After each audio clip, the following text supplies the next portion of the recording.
The next morning creeps in slowly, but Uche had barely slept. Dark circles framed her tired eyes as she packed the most important documents into a leather folder, wrapping them in a scarf as though that tiny cloth could shield it from danger chasing her. She dressed simply in plain blouse, dark skin, flat shoe, choosing to blend in, to look like no one. Abuja streets buzzed with life, like always. The horns of impatient drivers, the cries of hawkers selling newspapers and groundnut. But Uche felt as though she was moving through a different world, one where every shadow had eyes, every sound haunted at danger. She kept glancing over her shoulder as she made her way to the small cafe where Barrister Chika had asked to meet her. The cafe was quiet, awkward between two larger buildings, with rust-colored walls and a faint smell of coffee beans in the air. She pushed the door open and scanned the room. At the corner, an older man rose to his feet. He was tall, broad-shouldered, with hair streaked white at the temples and glasses perched on his nose. His face carried lines of age, but also of wisdom. "Uche," he said warmly, his voice deep, but edged with concern. "You look just like your father." Her throat tightened. She forced a smile and sat down, sliding the folder across the table. "Barrister, I don't have much time. They are watching me. Please look." The folder adjusted his glasses. His eyes moved carefully over the property deeds, the project files, and finally the will. As he read, his expression shifted from curiosity to disbelief to something darker. When he finally looked up, his eyes glistened. "Oh, it is true. I always suspected. Your father confided in me before his death that his brother envied him, that there were whispers of betrayers, but we couldn't imagine this." He tapped the wheel with a firm hand. Tears blood chased vision. He was a good man, Barrister. He built that company with his sweat, and they killed him for it. Chika nodded solemnly. "Yes, and now Ofoma wears the crown. But you must understand, child, bringing him down will not be easy. He has built walls of power around him. Politicians, police, even judges owe him a favor. Exposing him will not only endanger you, but anyone who stands with you." Uche's hands trembled in her lap. "So what do I do?" "Hide. Pretend I never saw this." He leaned forward, his eyes sharp. "No, you must be wiser than him.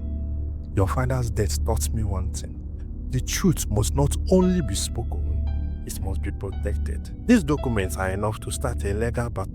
If you go alone, they will crush you. You need alliance, journalists who cannot be beat, judges who still fear God, and perhaps," his voice lowered, "we must be ready to fight outside the courtroom too."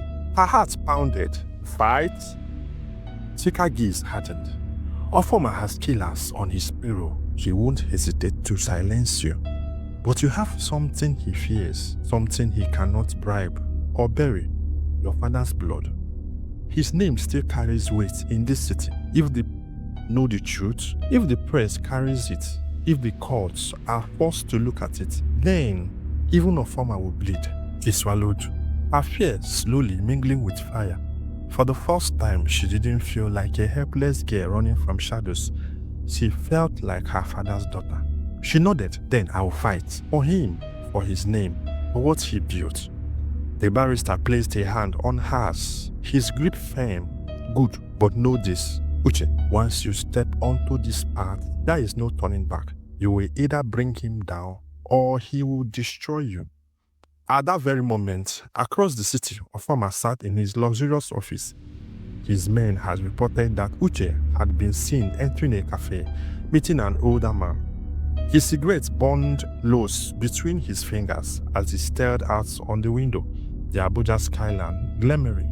"She thinks she can run to the law?" he muttered, his lips coiling into a cold smile. "Let her try. The law bends to men like me." But behind that smile was a freckle of something he hadn't felt in years. Yeah, the secret was no longer buried. And Ucheze was no longer just a secretary. She was her father's heir, and she had fire in her eyes. The morning sun streamed weakly through the cafe's dusty windows, but she felt no one. Her hands gripped her teacups as Barrister Chika laid out papers on the table. "These are journalists I trust," he whispered, his voice low, not the flashy ones on television. "Independent writers, men and women who cannot be bought, no matter the price. If you can feed them your father's story, backed with these documents, the public will demand answers," Uche leaned forward, her voice urgent. "But we go public. Won't Ofoma strike first?" The barrister adjusted his glasses, his eyes narrowing.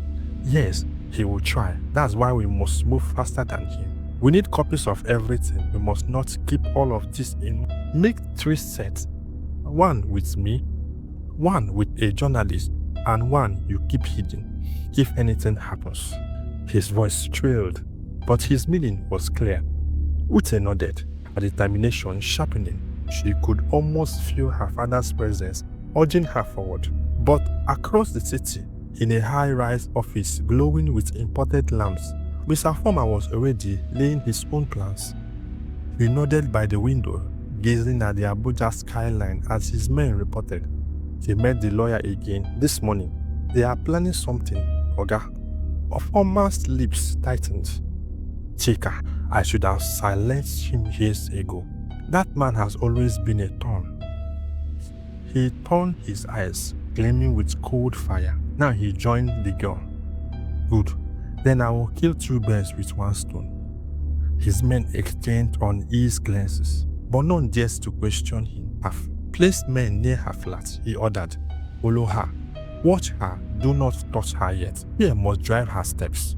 But the lawyer, his smiles widened, thin and sharp as the blade. The lawyer must be taught what happens to men who dig too deep. Meanwhile, Uche walked out of the cafe with Chika, her folder clutched tightly against her chest. The streets of Abuja buzzed with life around her, but she felt eyes watching, unseen. Every passing car seemed too slow, every man on the corner too curious. "Barrister," she whispered, her voice trembling, "what if he's already watching us?" He gave a grim nod. "He is. Count on it. But remember this, Uche. He is only a man, not a god. Men bliss and men fall." She breathed deeply, trying to steady herself, fear still pressing against her chest, but beneath it burned something stronger. A new courage, born from truth. Yet neither she nor the barrister knew that Ofoma's men were already trailing them, eyes sharp, waiting for the perfect moment to strike. The net was tightening. The hunt had truly begun. The day dragged on with a heaviness Uche couldn't shake off. She had returned to her small flat, locking the door and checking the windows twice. The documents were safely tucked away in a drawer, but even as she stared at them, she couldn't silence the dread in her chest. She thought of Barrister Chika's words, "Men bleed, men fall." She wanted to believe him, but she also knew men like Mr. Ofoma didn't go down without drawing blood first. As dusk fell, her phone rang. It was Chika. "Uche," his voice came steady, though edged with tension. "I've made copies of it. 1 set will go to a journalist tomorrow morning. You must prepare yourself. Once this begins, there is no hiding anymore." Her pulse quickened. "I'm ready," she whispered. But she wasn't, not for what came that night. While the city hummed with its usual rhythm, Barrister Chika drove home alone. The road were quiet, the streetlight beckling faintly. He hummed an old rhyme under his breath, his mind replaying Uche's determined face. Suddenly, headlight flared behind him. Too bright, too close. He frowned, adjusted his railway mirror. The car behind him swerved sharply, then rammed into his bumper. The impact jolted him forward. "What?" Before he could react, 2 more cars appeared from the side street, boxing in. Panic surged. He pressed his foot on the accelerator, but a black SUV roared ahead, cutting him off. 4 men spilled out, face shadowed, weapons glittering under the weak streetlight. Chika's heart pounded as he locked his door. "So it begins," he muttered, gripping the steering wheel. The man circled the car like wolves. One smashed the wheel sheet with a crowbar, Another yanked at the driver's door. Chika fought back, kicking and struggling, but the numbers were against him. Barrister Chika, one of them, snarled, his face dripping with malice. Oga Ofoma sent his regards. The blow came fast, a sharp crack across his head. Darkness swallowed him before he could cry out. News reached Uche the next morning in a flurry of puzzled whispers. A neighbor burst on her door with a newspaper in her hand. Madam Uche, have you seen that he's been attacked? They said he is in the hospital. Critical. Her blood ran cold. The paper slipped from her trembling fingers. She raced to the hospital, her chest tightening with every step. The corridor smelled of antiseptic and despair. They found him laying in bed, his head bandaged, his body. Machine beeped weakly beside him. His eyes cluttered open as she approached. He managed a faint smile. They tried to silence me. His voice was barely a whisper. But the copies, Steve, journalists will know. Tears blurred her vision. He clamped his hand tightly. I'm so sorry. This is my fault. He shook his head slowly. No, child. This is fear speaking. Remember that if he is striking now, it means you have power. Use it. But Uche's fear was no longer for herself. It was for everyone around her. Barrister Chika had nearly died because he stood beside her. Who would be next? As she left the hospital that night, the Abuja skyline loomed against the dark sky. Ofoma's power stretched over the city like a shadow. But Uche felt something new stirred inside her chest. She would not run. She would not hide. If Ofoma wanted war, then war he would have. This time, she swore she would strike back. Abuja woke up restless. Newspapers rang with rumors of a prominent lawyer attacked under suspicious circumstances. Though no names were printed, those who knew whispered Barrister Chika's name. From her flat, Uche stayed at the glowing screen of her laptop. An email draft blinked before her, filled with attachments, scanned copies of the will, the land deeds, and the old company files, all bearing her father's name, Mr. John Eze. Her hands trembled as she typed his words. This is the truth my father has carried in silence. My father, the rightful owner of Dynamic Corporate Industrial, was betrayed, kidnapped, and killed. His legacy was stolen. The proof of attachment let the world join. Across the city, 3 journalists received the file within seconds. One was an old investigative reporter long known for exposing corruption. Another, a small but fearless online blogger. The third, a young radio presenter, had been searching for a story that could shake the capital. The fuse had been lit. At that same moment, Mr. Ofoma sat in his office, sipping a expensive drink, a satisfied smile on his face after hearing of Chika's beating. But his smile filtered when his secretary rushed in, phone in her hand. She showed him a headline. Owner of Abuja's biggest firm was Dynamic Industrial stolen. Beneath it were scanned documents. Uche's father's name shone clear. Ofoma's glass shattered in. The drink spilled like blood across the polished desk. Who did this? He snarled, his voice low and dangerous. Sir, it's spreading fast. Twitter, Facebook, WhatsApp, everyone is sharing it. Journalists are calling for a press conference. Ofoma slammed his fist on the table. Find the girl. Find her now. His men scrawled like a rat, but the danger had begun. Meanwhile, Uche visited Chika in the hospital again. His strength was weak, but his smile was proof. They have started publishing, she told him softly. The truth is out. He nodded slowly. God, now the court of the people will speak. But Uche wasn't satisfied. Her heart burned with more than justice. He wanted Ofoma to feel what her father had felt. Betrayal, fear, and loss. That evening, she stood before her mirror, staring at her reflection. Papa, she whispered, her face shaking but strong. They think they can bury the truth, but I will carry your name. I will destroy the man who killed you. She didn't know that her every step was now being tracked. Ofoma's men looked outside her flat. Engines running, guns sailing under jackets. The city was turning into a battlefield of shadows. Truth against lies, legacy against greed.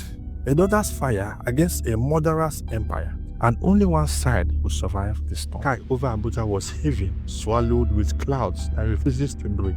Uche moved through the dimly lit street lights with her hood pulled low. She wasn't running anymore. She was hunting. The leaked document had shaken, but she knew it wasn't. Oforma had power, money, and men. If he lived another day, he would bury the truth in fear and scrambled on the torn pieces of paper an informant checker had. He will be in the office tonight, the man whispered, clearing files, burning evidence. If you want to stop him, this is... Uche's chest tightened, but her steps quickened. She clutched her father's old wristwatch, the only thing she had left of him, and whispered, "Guide me, Papa." Inside the towering building of Dynamic Corporate Industrial, the halls were silent except the crackling of fire in a metal bin. Papers curled and blackened in the flames. Mr. Oforma stood over them, his suit jacket discarded, his face covered with sweat, not from the fire, but from the weight of the crumbling empire. He muttered bitterly, tossing another folder into the blaze. "But I won. I took it all, and now your foolish daughter thought she can undo me?" "Not foolish," a voice cut through the silence. "Just your reckoning." Punch. There she was, Uche, standing in the doorway, her eyes burning brighter than the fire at his side. For a moment, then Oforma's lips twisted into mocking smile. "So the little secretary has cause." He chuckled darkly. "Did your corner. Your father made the mistake of thinking blood protects him. It doesn't protect him, and it won't protect you. You killed him. You betrayed him, stole his life, and left me to grow up in the shadows. But you forgot one thing. Truth always rises." He laughed, shaking his head. Truth is whatever the powerful say it is. Into his desk drawer and pulled out a pistol, its black metal glimmering in the firelight.